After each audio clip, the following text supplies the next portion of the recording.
어느 조용한 시골 마을에 수탉 2마리가 암탉을 차지하기 위해서 박차고 허공을 날면서 치열하게 싸우고 있었습니다. 수탉들은 그렇게 한참을 싸웠고 결국 크고 힘세고 강한 발톱을 가진 수탉이 마침내 이겼습니다. 싸움에서 진 수탉은 깊은 상처를 입고 고개를 숙이고는 어둑한 구석으로 숨어버렸습니다. 반면에 이긴 수탉은 암탉을 차지하게 된 기쁨과 승리에 도취돼 가지고 높은 담장 위에 올라가서 큰 소리로 내질렀습니다. 꼭기요 하고요. 그때 그 소리를 듣고 어디에선가 독수리 한 마리가 날아와서 눈 깜짝할 사이에 담장 위에 수탉을 낚아채 가버렸습니다. 결국 싸움에서 진 수탉이 암탉을 차지하게 된 것입니다. 시편 37편 7절 9절에서 우리에게 말씀하십니다. 여호와 앞에 잠잠하고 참고 기다리라. 자기 길이 형통하며 악한 꾀를 이루는 자 때문에 불평하지 말지어다. 분을 그치고 노를 버리며 불평하지 말라. 오히려 악을 만들 뿐이라. 진실로 악을 행하는 자들은 끊어질 것이나 여호와를 소망하는 자들은 땅을 차지하리로다. 아멘. 한 치 앞도 모르는 인생에서 영원한 승자, 영원한 패자는 없습니다.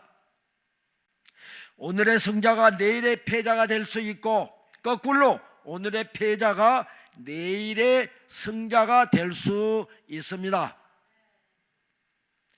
이 세상에서 사리사욕만 챙기고 부정부패로 돈을 모으면서 착하고 정직한 사람에게 사기를 친 악인들이 더 번성하고 형통한 것처럼 보일 때도 있습니다.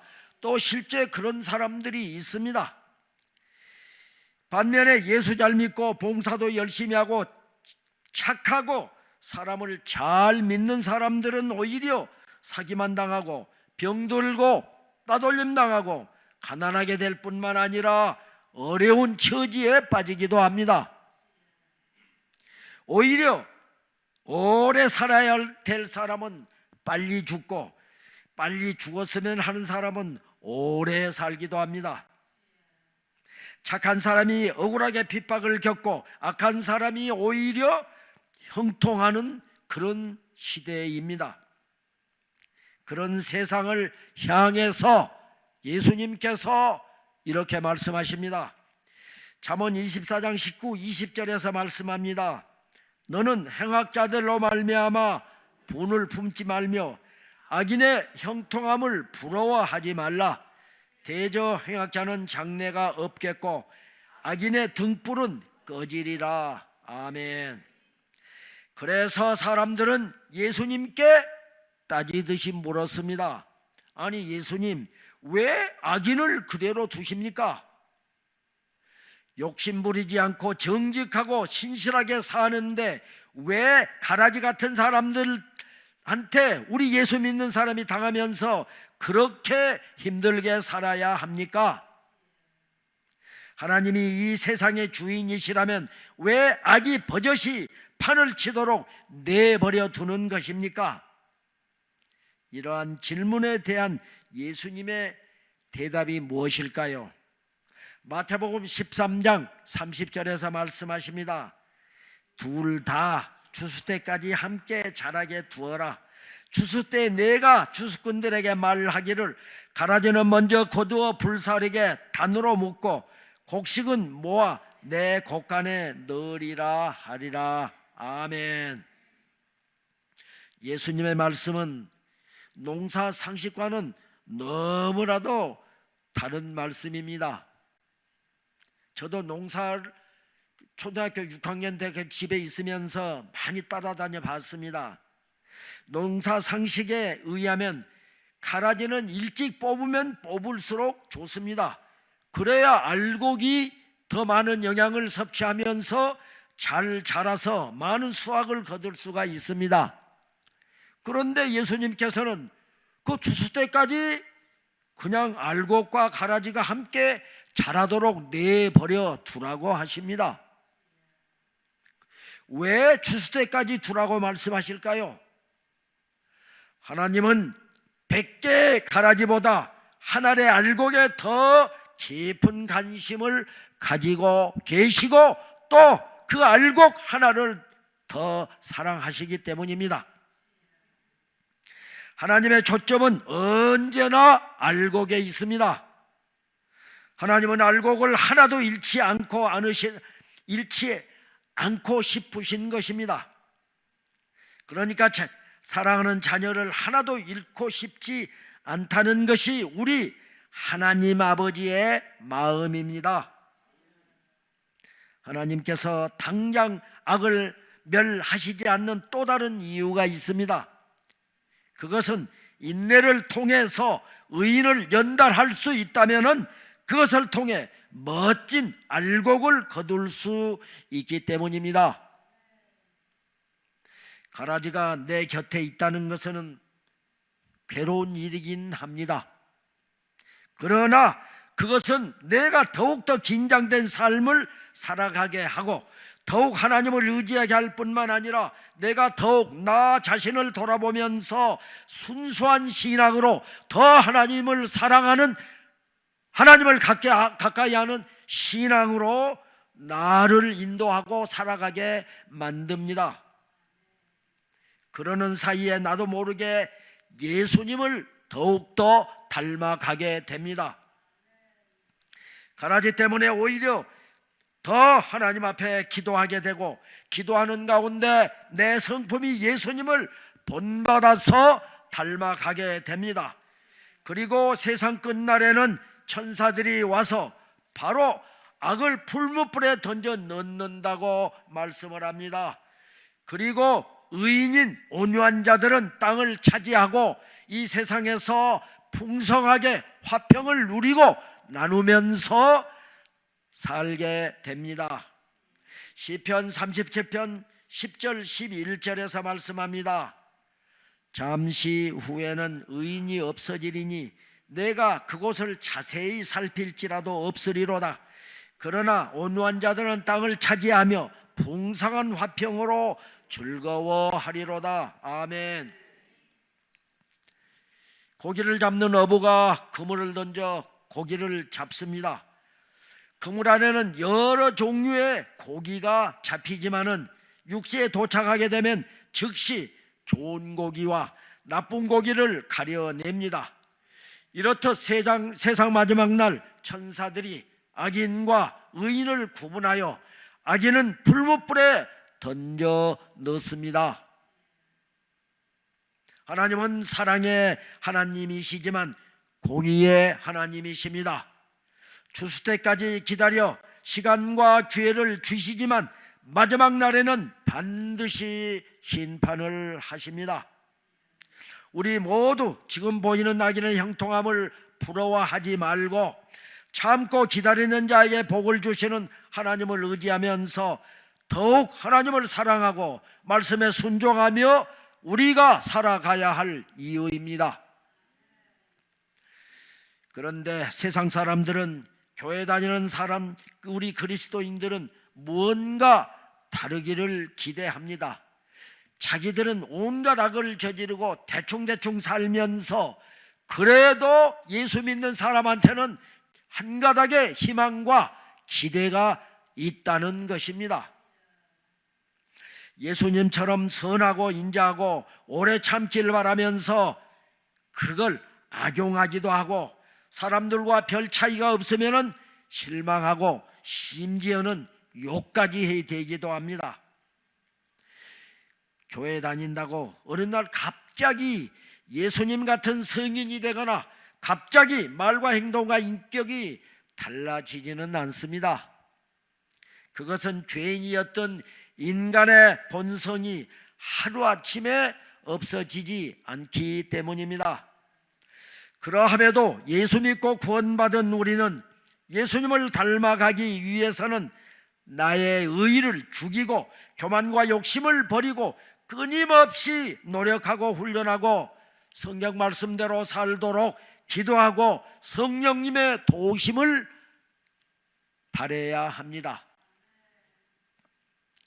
어느 주일날 많은 사람들이 이 도시에서 제일 큰 교회인 레이몬드 제1교회로 모여들었습니다. 교인들은 모두 점잖고 깨끗하고 고상해 보였습니다. 예배가 시작되고 성가대의 그 은혜로운 찬양도 몹시 근사했습니다. 드디어 담임 목사님 맥스웰 목사님이 열정적인 설교를 하였고 성도들도 목사님의 설교에 열심히 경청하면서 귀를 기울였습니다. 설교가 끝났을 때 예배당 저 구석에서 삐쩍 마른 몸매에 얼굴이 창백한 사나이가 일어나서 말했습니다. 목사님, 저는 오래전에 직장을 잃었습니다. 아내는 넉 달 전에 약 한 번 쓰지 못하고 병으로 죽었습니다. 하나 있는 딸은 제가 기를 수가 없어서 고아원에 잠시 맡겼습니다. 저는 며칠 전부터 일자리를 얻기 위해 많은 사람들을 찾아다녔습니다. 하지만 저를 거들떠보는 사람은 아무도 없더군요. 여러분은 모두 부유하고 행복해 보이네요. 하지만 저를 도와준 사람은 어디에도 없습니다. 그러면서 모두들 교회에 와서 열심히 예배를 드리고 계시는군요. 그렇다고 오해하지 마세요. 저는 여러분들을 원망할 생각은 조금도 없습니다. 하지만 꼭 한 가지 알고 싶은 것이 있어서 제가 이렇게 일어선 것입니다. 사나이는 목이 마른 듯 입술에 침을 묻히더니 다시 말을 이어갔습니다. 아까 목사님께서 예수님을 따르는 것에 대해서 말씀을 하셨습니다. 그렇다면 예수님을 따른다는 것이 좋은 옷 입고 주일마다 교회에 나와 예배만 드리는 것인가요? 진정 그것이 예수님을 따르는 길인가요? 사나이는 갑자기 숨을 몰아쉬더니 가슴을 움켜쥐면서 그 자리에서 쓰러지고 말았습니다. 쓰러진 사나이 주위로 교인들이 모여들었고 맥스웰 목사님은 그를 업고 자기 집으로 데리고 갔습니다. 목사님과 사모님은 밤을 새워 정성껏 그 사나이를 간호했지만은 결국 기운을 차리지 못했습니다. 그는 목사님을 바라보며 조용히 말했습니다. 목사님, 정말 감사합니다. 저 같은 것을 이렇게 돌봐주셔서 꼭 예수님이 내 옆에 계신 것 같으네요. 그리고는 그만 숨을 거두었습니다. 다음 주일 아침 맥스웰 목사님은 강단에 서서 이렇게 말했습니다. 여러분, 지난주에 우리 교회에 나타났던 그 사람은 어제 새벽에 소천하였습니다.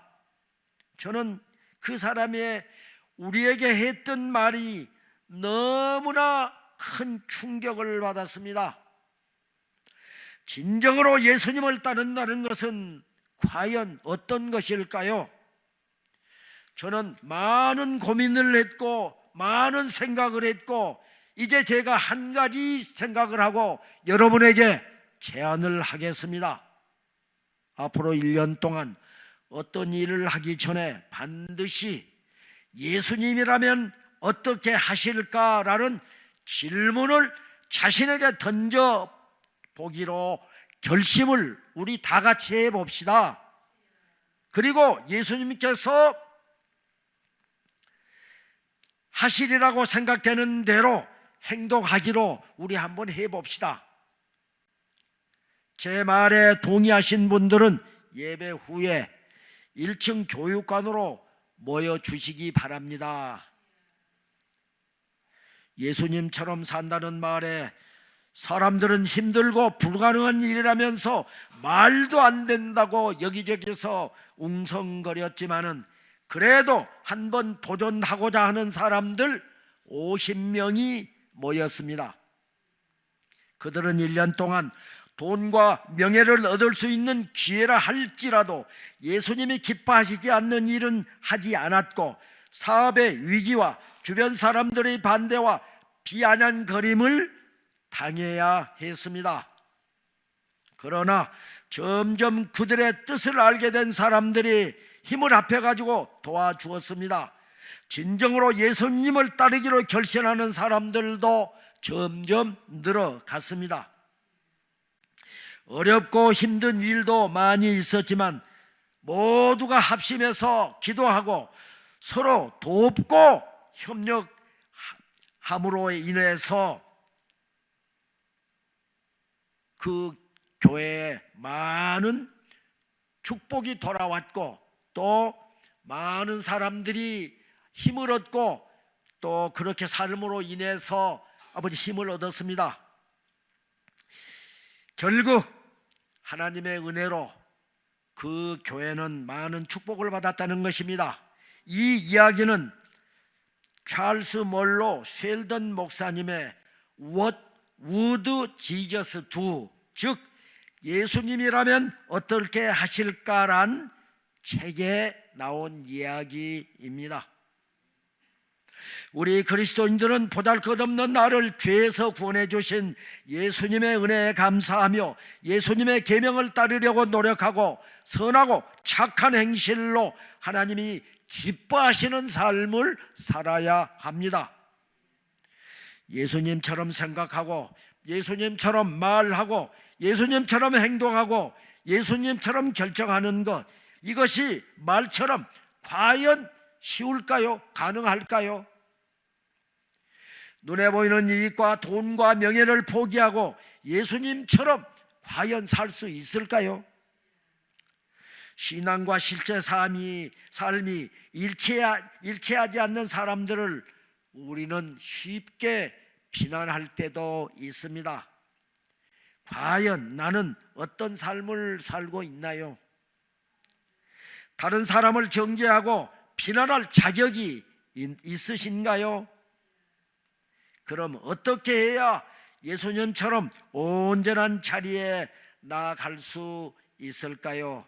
이 설교를 준비하면서 묵상하면서 저도 한없이 양심의 가책이 왔고, 내가 과연 이런 설교를 할 자격이 있는가 라는 그 마음이 들었습니다. 그렇지만은 이렇게 한번 살아볼 수는 있겠다 기도하는 마음으로 제가 이 설교를 준비하게 됐습니다. 골로새서 1장 28, 29절에서 말씀합니다. 우리가 그를 전파하여 각 사람을 구원하고 모든 지혜로 각 사람을 가르치면 각 사람을 그리스도 안에서 완벽한 자로 세우려 함이니, 이를 위하여 나도 내 속에서 능력으로 역사하시는 이의 역사를 따라 힘을 다하여 수고하노라. 아멘. 이 구절에서 눈길을 끄는 단어가 3번씩이 등장합니다. 그것은 각 사람이라는 단어입니다. 제자 훈련은 한 사람 한 사람이 예수 그리스도의 온전한 제자로 무장되고 세워진 한 제자가 또 다른 사람을 제자로 키우는 영적 재생산에 참여하는 훈련입니다. 주님은 목자의 심정으로 우리 각 사람을 그리스도 안에서 온전한 제자로 세우고자 원하시고 또 그렇게 하십니다. 작은 촛불이 햇빛과 같이 밝을 수는 없듯이 우리가 하나님과 같은 능력과 온전함을 가질 수는 없습니다. 그러나 작은 촛불로서의 온전함으로 어두운 방을 비추어서 밝게 만들 수는 있습니다. 비록 우리가 예수님과 같이 완전해질 수는 없지만 예수님께서 우리에게 주신 은혜로 온전하게 자라서 우리의 사고와 감정과 의지 또 관계와 행실에서 온전한 자리에 이르기까지 조금씩 매일 성장해 나갈 수는 있다 하는 것입니다. 또 이 일을 위해서 우리는 끊임없이 성령님께 기도해야 합니다. 그러나 온전함에 이르기 위해서는 내 의지와 노력으로는 쉽지 않습니다. 제자 훈련을 통해서 자기를 죽이고 자신을 부인하고 날마다 십자가를 지고 주님을 따라가는 훈련을 받고 또 해야 한다는 것입니다. 그렇다고 훈련을 받기만 하면 뭔가 된 줄로 착각해서는 안 됩니다.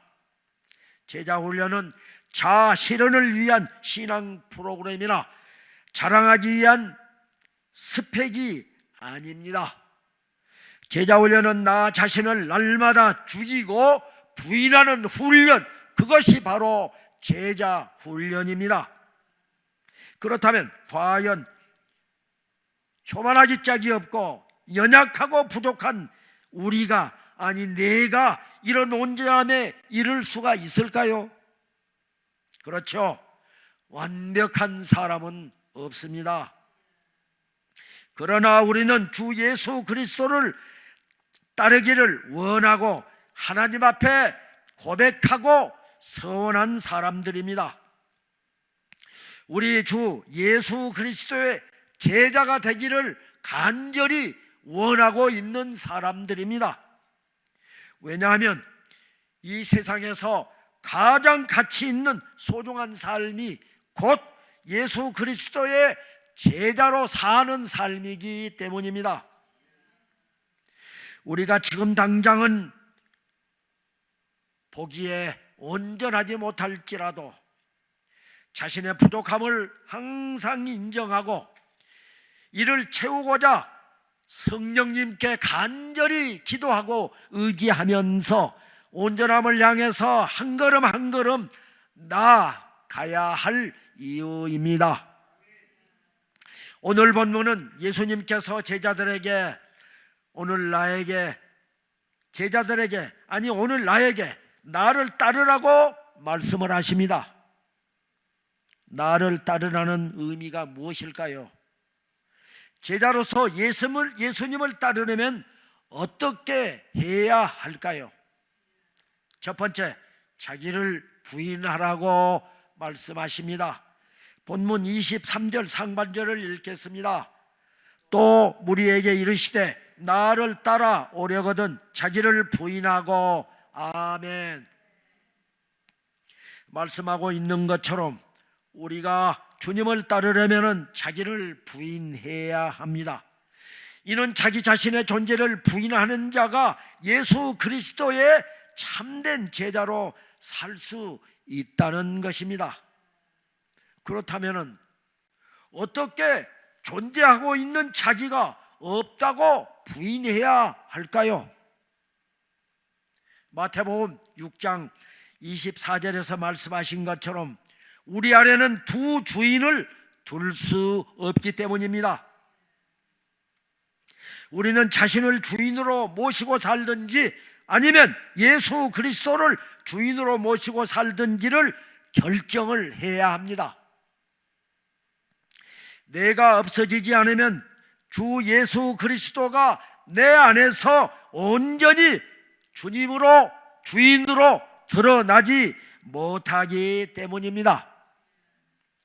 그러기에 우리가 예수님을 따르려면 이 믿음을 분명하게 짚고 넘어가야 합니다.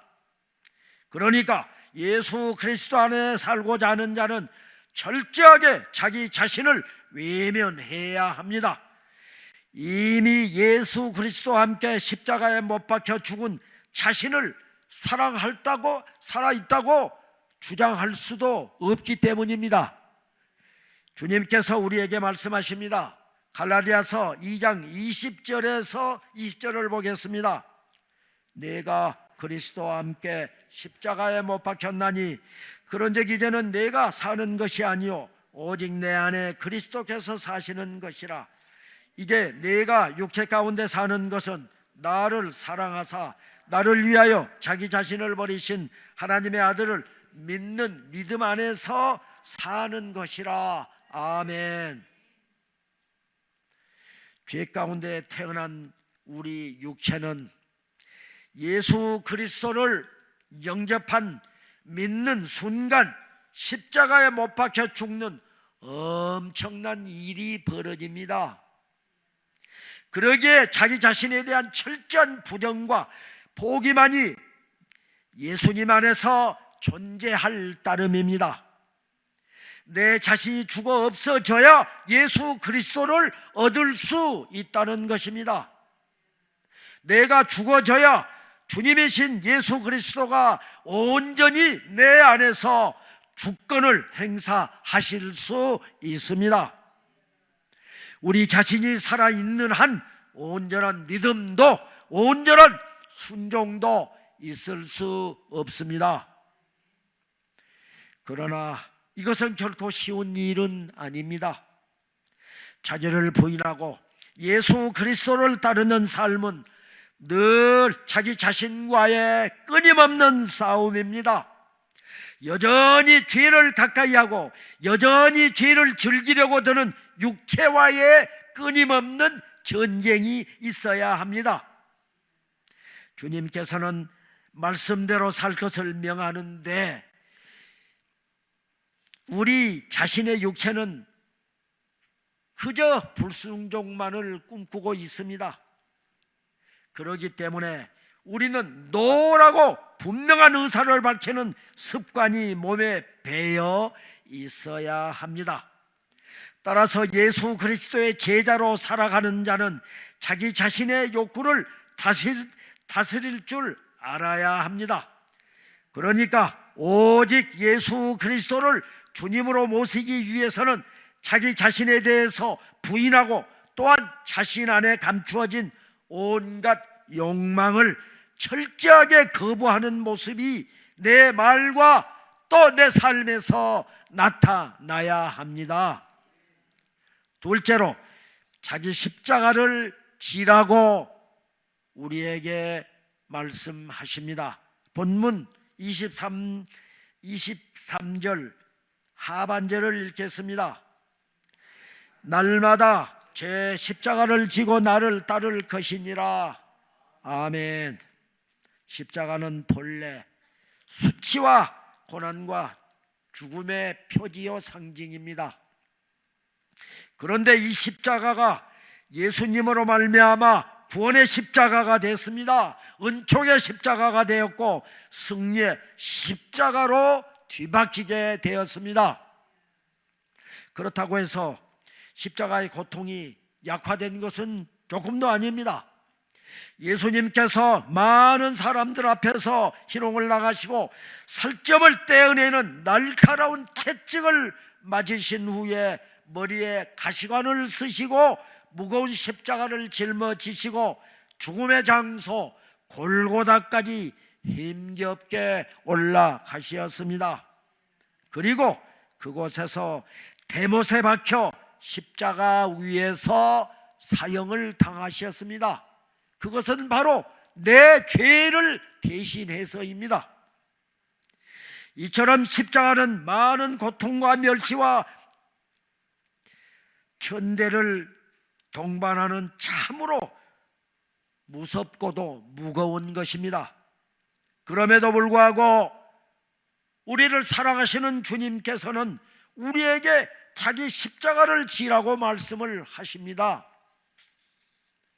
그리고 복음서를 기록한 많은 저자들 한결같이 이러한 십자가를 회피하지 말고 감당하라고 우리들에게 말씀하고 있습니다. 왜냐하면 우리는 주님의 제자이기 때문입니다.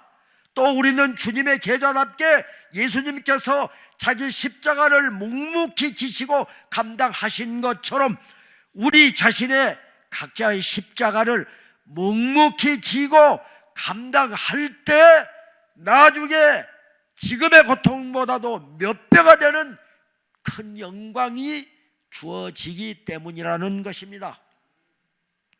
그런데 복음서 기자들이 이렇게 어렵고 힘든 일을 하라고 권한 이유가 무엇일까요? 두 가지를 말씀드립니다. 그 첫 번째가 배교의 위협 때문입니다. 초대교회는 박해로 인해서 몹시 위태로운 지경에 있었습니다. 예수님의 제자가 된다는 것은 실로 수치와 고난과 죽음의 십자가를 지는 것을 의미했었습니다. 즉 그때 당시에는 죽음을 각오하지 않고는 예수를 섬길 수가 없었습니다. 성지순례에 갔을 때 로마에 카타콤이라는 지하 공동묘지가 있습니다.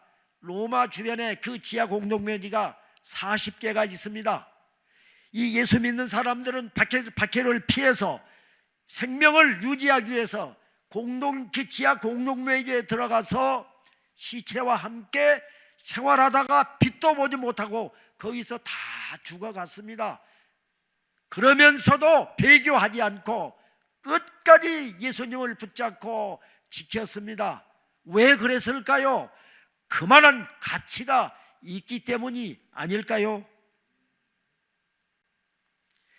예수님을 따른다는 그 자체가 많은 사람들 앞에서 조롱거리가 되고 날카로운 채찍과 몽둥이로 심한 매를 맞게 되고 사나운 짐승의 사냥거리가 되기도 하고 십자가에 처형하기도 하는 무서운 형벌에 처해져 있었기 때문입니다.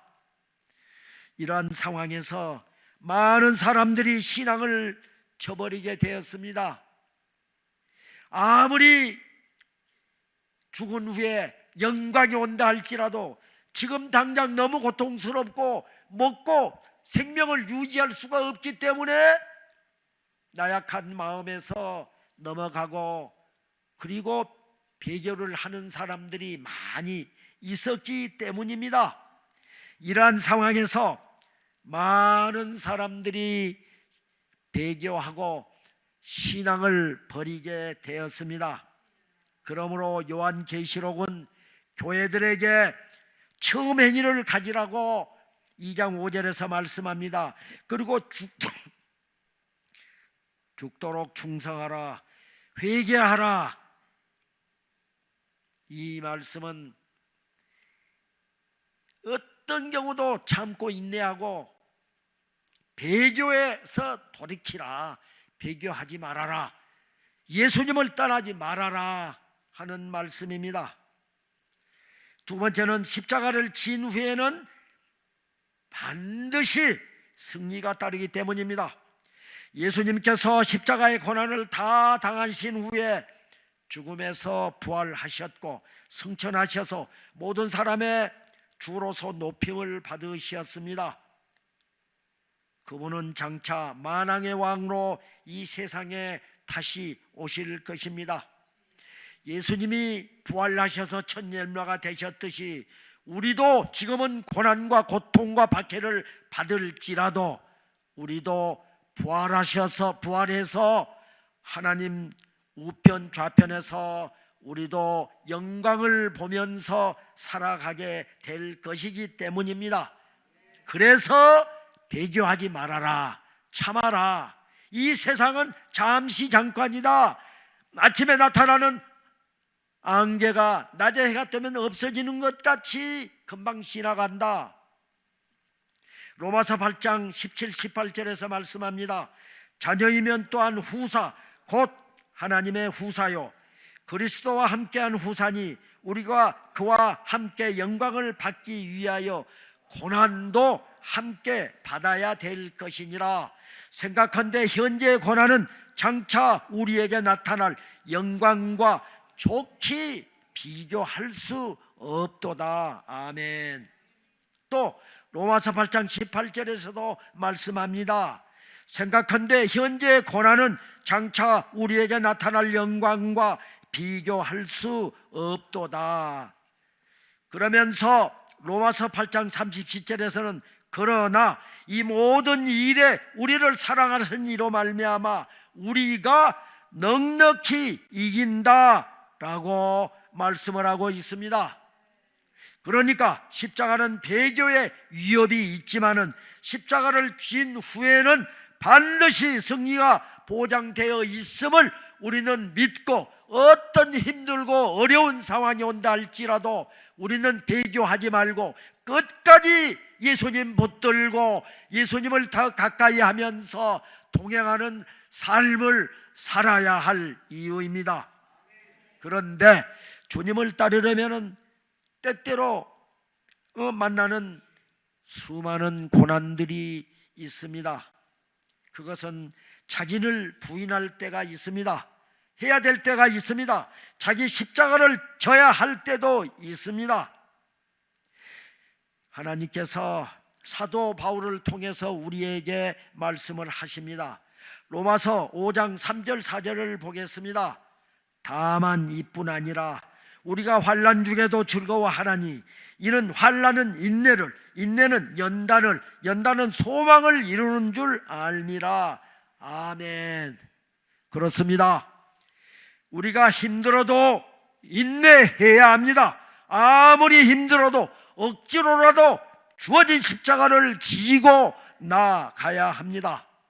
사랑하는 성도 여러분, 믿음으로 자기 십자가를 잘 감당하시고 승리하는 성도들이 되어야 합니다. 할렐루야. 이러한 삶을 사시는 화평교회가 되고 저와 여러분이 되시길 주님의 이름으로 간절히 축원합니다. 축원합니다.